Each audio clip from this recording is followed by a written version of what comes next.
প্রথম পত্রের চতুর্থ অধ্যায় অর্থাৎ রাসায়নিক পরিবর্তন চ্যাপ্টারের একটা গুরুত্বপূর্ণ টপিক নিয়ে কথা বলবো, সেটা হচ্ছে অসওয়াল্ডের লঘুকরণ সূত্র। তো এই সূত্রটা খুবই গুরুত্বপূর্ণ। এই সূত্রের সাহায্যে আমরা একটা দুর্বল অ্যাসিড অথবা একটা দুর্বল ক্ষারের ক্ষেত্রে পিএইচ এর ভ্যালু বের করতে পারি। অর্থাৎ একটা দুর্বল অ্যাসিড অথবা একটা দুর্বল ক্ষার কতটুকু ভেঙে যাচ্ছে সেটা বের করা যায়। তো এই সূত্রটা সাহায্যে আমরা এই কাজগুলো করতে পারবো। তো এটাকে বলা হয় অসওয়াল্ডের লঘুকরণ সূত্র। তাহলে চলো আমরা শুরু করি।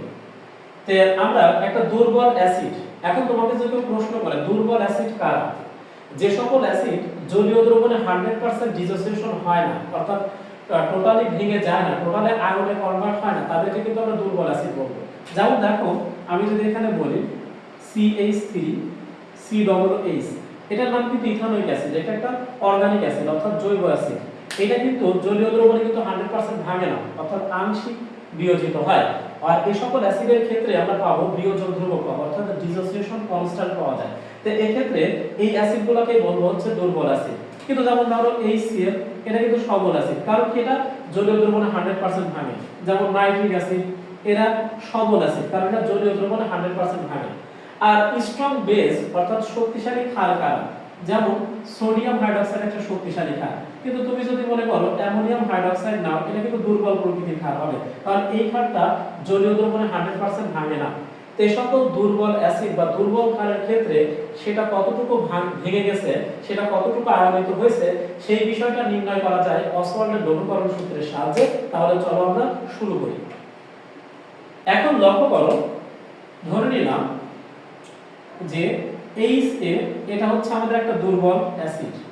তাহলে এটা যখন ভেঙে যাবে তখন কিন্তু আংশিকভাবে ভেঙে যাবে, ভেঙে এখানে হাইড্রোজেন প্লাস আয়ন এবং A মাইনাস তৈরি করবে।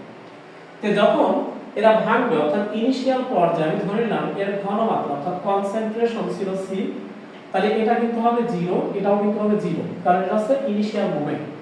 এরপর যখন এরা ভাঙা শুরু করবে তখন ধরে নিলাম যে এখান থেকে আলফা পরিমাণ ভেঙে গেল, তাহলে এখানে তৈরি হবে কিন্তু সি আলফা, এখানেও তৈরি হবে কিন্তু সি আলফা।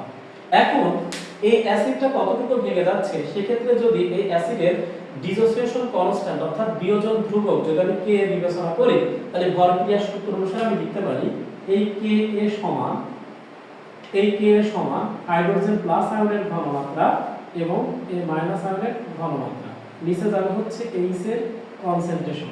একটু লক্ষ্য করো, তো এখান থেকে দেখো এইচ এর সমান কিন্তু আমরা পাবো হচ্ছে মানে হাইড্রোজেন প্লাস আয়ন সমান সি আলফা, এটা সমান পাবো সি আলফা, আর এখান থেকে পাবো সি দিয়ে 1 মাইনাস আলফা।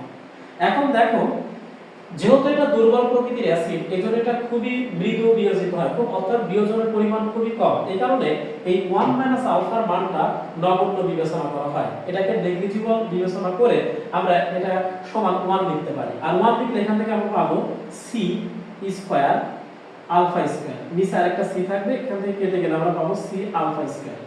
তাহলে একটু লক্ষ্য করো, তাহলে এখান থেকে আমরা কিন্তু পাবো, দেখো একবারে যদি আমি বলি আলফা সমান √Ka/c, তাহলে অ্যাকচুয়ালি এই যে ইকুয়েশনটা পেলাম, এই ইকুয়েশনটাকে মূলত বলা হয় আমাদের অসওয়াল্ডের লঘুকরণ সূত্র। এই সূত্রের মাধ্যমে আলফাটা অর্থাৎ ওই দুর্বল অ্যাসিডটা কতটুকু ভেঙে যাবে সেটা হচ্ছে আলফার মান, আর কে টাকে বলা হয় ওই অ্যাসিডের বিয়োজন ধ্রুবকের মান, আর সি টাকে বলা হয় ওই অ্যাসিডের ঘনমাত্রা বা কনসেন্ট্রেশন। তা আমার মনে হয় বিষয়টা খুবই বুঝতে পেরেছো। লক্ষ্য করো এই অসওয়াল্ডের লঘুকরণ সূত্রটা এখন যদি আমরা ক্ষারের ক্ষেত্রে বিবেচনা করি অর্থাৎ বেজের ক্ষেত্রে বিবেচনা করি তাহলে কেমন হয়। তাহলে একটা দুর্বল ক্ষার বিবেচনা করে নিলাম, মনে করো বি দিয়ে OH একটা দুর্বল ক্ষার, তাহলে এটা ভেঙে যাবে, ভেঙে এখানে আমাদের তৈরি হবে B+ এবং OH- আয়ন।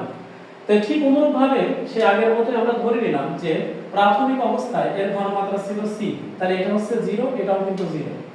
এখন বিক্রিয়া যখন শুরু হয়ে যাবে তখন কিন্তু এই BOH কিন্তু ভাঙবে, তাহলে আমি ধরে নিলাম যে এখান থেকে আমার 1 মাইনাস আলফা পরিমাণ ভেঙে গেল, তাহলে এখানে তৈরি করবে সি আলফা, এখানে তৈরি করবে সি আলফা। এখন যদি এই ক্ষারে বিয়োজন ধ্রুবক আমরা Kb বিবেচনা করি, তাহলে ভরক্রিয়ার সূত্র অনুসারে আমরা লিখতে পারি, দেখো Kb সমান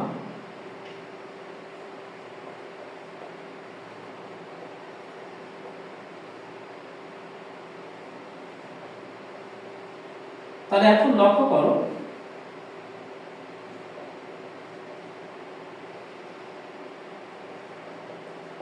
ঠিক অনুরূপভাবে যেহেতু এটা একটা দুর্বল প্রকৃতির ক্ষার, তাহলে এটা ভাঙবে খুবই কম। এই কারণে 1 মাইনাস আলফার মানটা আমরা খুবই নেগলিজিবল কাউন্ট করে 1 লিখতে পারি। সেক্ষেত্রে আমরা এখান থেকে পাবো দেখো সি দিয়ে আলফা স্কয়ার, আর এটা সমান হচ্ছে কেবি। তাহলে এখান থেকে আমরা বলতেই পারি আলফা সমান রুট ওভার কেবি ভাগ সি।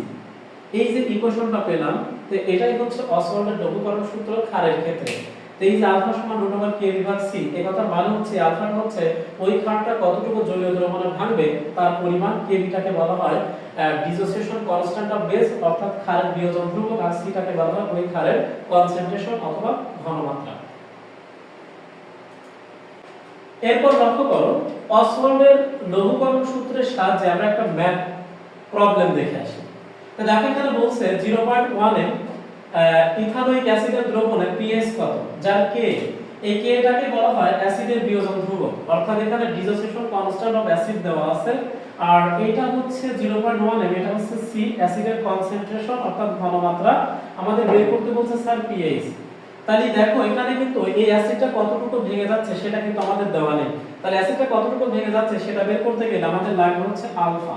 তাহলে আলফা সমান আমরা কিন্তু জানি রুট ওভার কে এ ভাগ সি। তাহলে এখান থেকে তুমি খুব সহজেই কিন্তু এই অ্যাসিডটা কতটুকু ভেঙে যাচ্ছে সেটা বের করতে পারবে। এরপর আমরা কি করব, আমাদের pH বের করতে গেলে কিন্তু হাইড্রোজেন প্লাস আয়নের ঘনমাত্রা লাগে। তাহলে হাইড্রোজেন প্লাস আয়নের ঘনমাত্রাটা আমরা বের করব কিভাবে, লক্ষ্য করো এই যেখান থেকে আলফার মানটা পেলাম, এই আলফার সাথে সি গুণ করব। দেখো সি দেওয়া আছে 0.1, আর এখান থেকে আলফা বের করে সেটাতে বসিয়ে দিলাম। তাহলে এখান থেকে হাইড্রোজেন প্লাস আয়নের ঘনমাত্রাটা পেয়ে গেলাম। এখন pH সমান কত, আমরা জানি pH মাইনাস লগ দিয়ে আমাদের হাইড্রোজেন প্লাস আয়নের কনসেন্ট্রেশন নিতে হয়। তাহলে এটা ক্যালকুলেশন করলেই তুমি pH বের করতে পারবে। তো অঙ্কটা খুবই সহজ ছিল, এসব অঙ্ক ভর্তি পরীক্ষা বা অ্যাডমিশনের জন্য খুবই ইম্পর্টেন্ট।